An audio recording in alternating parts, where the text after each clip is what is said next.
أبو حامد قال الحياة طعمها مر، الحزن عارضني من أيام صغري، والهم شايل له وأنا طفل قاصر،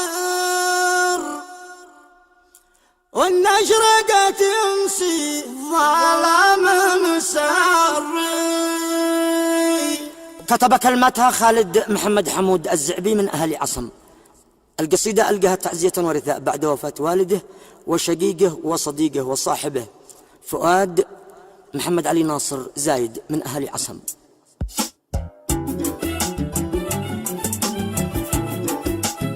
مع تحيات تسجيلات الكوناني. القرامي ذاق الحياة قالها مر، والحزن عارضني من أيام صغري، والهم شايل له وأنا طفل قاصر، والمشرقة يمسي ظلامه مسري. الدهر بأحزاني والهم تاجر،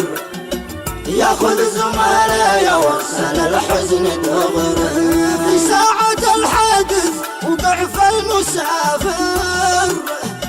بعد العرس حقه معزي ومعه، عبد الحكم ذي كان لي نجم سامر، والهمني يلا قبل يختلف فكره. يا ما دهر قلبي فراق المهاجر، والحزن من بعده عشية وتعبه، والهم ذي قفة ورا الأخ غادر، يرثي لحالي حين قدمت عذري،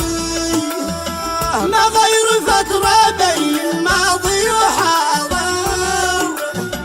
أمس العزادي والدي رزح ظهري،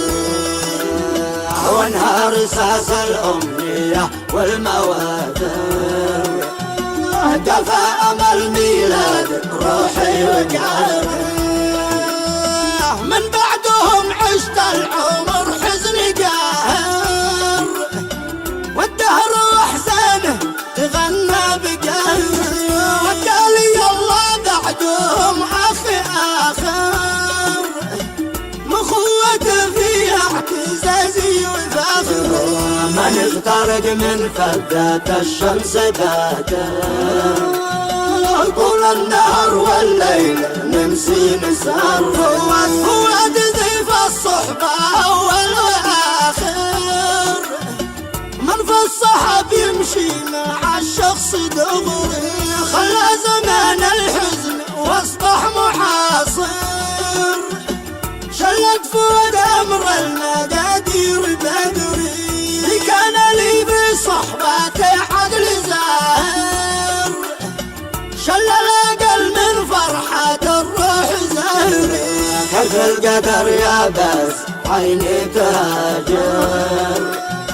يا ليت قبرك قبل تاتي قبري، من عمر نظرة بازف الجو طاير، للأرض نظرة ثم للعش يجري، كف الفرح قلبي وشل الدواير، دفنت جنبه بهجات أيام عمري، يلا قفاك الطرف يدمع وساهر،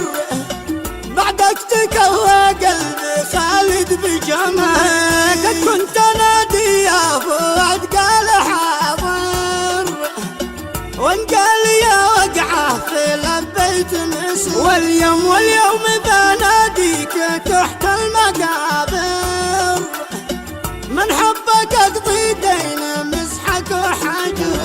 وانا معك ما كنت في شخص قاصر، ترتاح ونرضي ضميري وقصدي، يلا يتلهم كل محزون صابر، لا تلقى خالد يا غنى أمر قهري، صلوا على المختار طيب وطاهر، يبلغه ربي سلامي وذكري